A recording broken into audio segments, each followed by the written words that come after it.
मैं चैलेंज देता हूं कि कोई बंदा ये बता दे कि जब श्री राम सिद्ध आश्रम गए हैं विश्वामित्र जी के साथ तो किस तरफ से उन्होंने गंगा क्रॉस की है। उसके बाद सिद्ध आश्रम एग्जैक्ट जो वो बोलते हैं कि आज वहीं पे ही है। जब वो मिथिला जा रहे हैं तो किस रास्ते से जा रहे हैं और कहाँ कहाँ रुके हैं, जो जो स्पॉट्स हैं वो आज के टाइम पे अगर देखा जाए तो कहाँ पड़ेंगे। इसके ऊपर ज्यादा कोई रिसर्च हुई नहीं है। और जब मैं रामायण पढ़ रहा हूँ और उसको आज के टाइम के साथ कंपेयर करता हूँ तो बहुत ज्यादा कॉन्ट्राडिक्शन है। मैं एक वीडियो बनाऊंगा इसके लिए अलग से, जिसमें मैं एक हाइपोथेसिस बताऊंगा कि शायद इस रास्ते से वो होके गए जो आज के टाइम पे लॉजिकल समझ आता है। उसके लिए चैनल को सब्सक्राइब कर लेना। पर उससे पहले हम पढ़ते हैं, जब सिद्ध आश्रम से निकल के विश्वामित्र जी मिथिला लेके जा रहे हैं श्री राम को और एक रात को सोन रिवर के किनारे रुकते हैं। राम जी के पूछने में वो बताते हैं कि कुश नाम के एक राजा थे, उनके बेटे थे वसु, उसने नगरी बसाई वसुमती, और ये मगध के अंदर पड़ता है जगह। और जो सोन रिवर है वो साउथ वेस्ट से होती हुई इस जगह घुसती है मगध में, तो उसे मागधी भी बोला गया या सुमागधी भी बोला गया। वहीं वो बताते हैं कि कुशनाभ नाम का भी एक पुत्र था कुश का, जिसकी 100 पुत्रियां हुई। उनको वायुदेव ने श्राप दिया, वो कुबड़ी हो गई।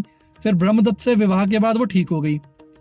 और वहीं कुशनाभ ने फिर यज्ञ किया एक बेटे के लिए, जहां पे उनको एक बेटी और एक बेटा हुआ। बेटी का नाम कौशिकी और बेटे का नाम कौशिक। कौशिकी जो है उनका विवाह हो जाता ऋचिक ऋषि से, जिसके बाद वो पतिव्रता होने की वजह से सीधा सहशरी स्वर्ग चली गई। बाद में आज के टाइम पे वो कोसी रिवर की फॉर्म में यहाँ पे हिमालय से होती हुई बहती हैं। और वो कौशिक जो है वो मैं हूं, मतलब विश्वामित्र जी अपना बता रहे हैं। दैट मीन्स विश्वामित्र जी सिर्फ ब्राह्मण नहीं है, वो एक राजा के खानदान से भी आते हैं। वो कहते हैं कि मैं अपनी बहन से बहुत ज्यादा प्यार करता हूँ, इसलिए हिमालय पे उसके तट के पे रहता था, पर सिद्धि प्राप्त करने के लिए सिद्धाश्रम आया। वहीं से नेक्स्ट डे जब वो निकलते हैं और गंगा के तट पे पहुंचते हैं, रात को वहीं विश्राम करते हैं, तब राम जी गंगा की उत्पत्ति का राज भी पूछते हैं। तब उन्हें बताया जाता है कि हिमवान यानी हिमालय की 2 बेटियां हुई, गंगा और उमा। गंगा जी को दिव्य कार्यों के लिए देवताओं ने ले लिया और उमा जी ने कई वर्षों तक तपस्या की और शंकर जी से विवाह हो गया। उसके बाद वो लोग रति क्रीड़ा में कई सालों तक लगे रहे। देवता घबरा गए और जाके शंकर जी को कहते हैं कि आप दोनों के तेज से प्रकट होने वाला जीव इस धरती को कोई भी झेल नहीं पाएगा, तो आप लोग तपस्या करें। तभी शंकर जी का तेज जो है वो धरती पे जाके गिरता है एक जगह, धरती उसे सहन नहीं कर पाती। वहां एक सरकंडों का जंगल बन जाता है। अग्निदेव उस तेज को लेके अपने पास रखते हैं और देवताओं के कहने पे बाद में गंगा जी को देते हैं। गंगा जी उसे अपने गर्भ में धारण करती हैं। जब वो भी उसको झेल नहीं पाती तो वो जाके हिमालय पे उसको छोड़ती हैं, जहां पे पैदा होते हैं कार्तिकेय जी। 6 कृतिकाओं को उनको पालने को दिया गया, इसलिए उनका नाम कार्तिकेय पड़ा गया। उन्होंने 6 मुख से उन कृतिकाओं का दूध पिया एक साथ, और बाद में वही कार्तिकेय सेनापति बनते हैं देवताओं के। पर राम जी उनसे पूछते हैं कि अब हमें गंगा जी की उत्पत्ति का राज बताइए और उसको त्रिपदगामिनी क्यों कहते हैं।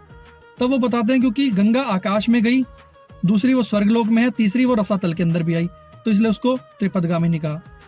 तब वो बताते हैं कि अयोध्या में एक राजा थे सगर, जिनके पास कोई पुत्र नहीं था। उनकी 2 रानियां थी, केशनी और सुमति। सुमति जो थी वो गरुड़ जी की बहन थी। तीनों ने मिलकर एक बार तपस्या की।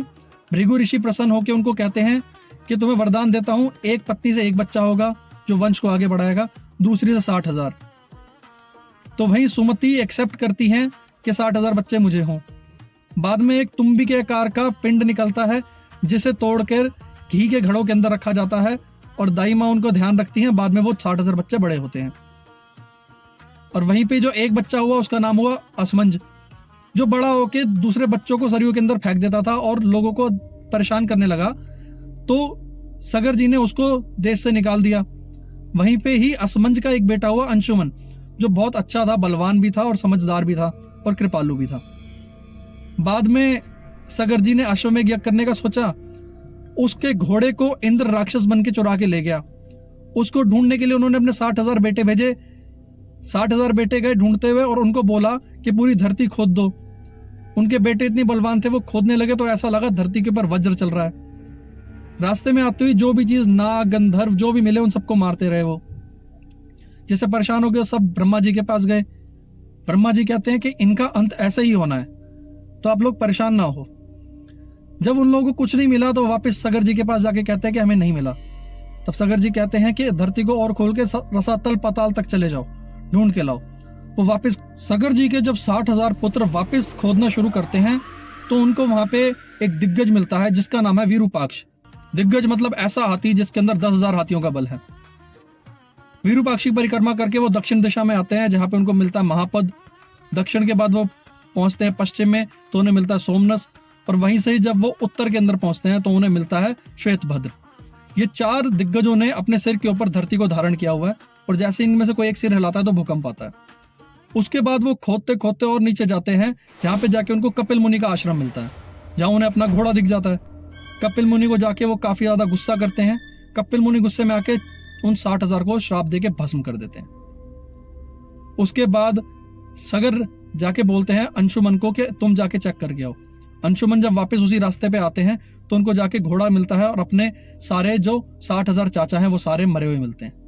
वो घोड़ा लेके सगर के पास जाते हैं, उनको सारी कथा बता देते हैं।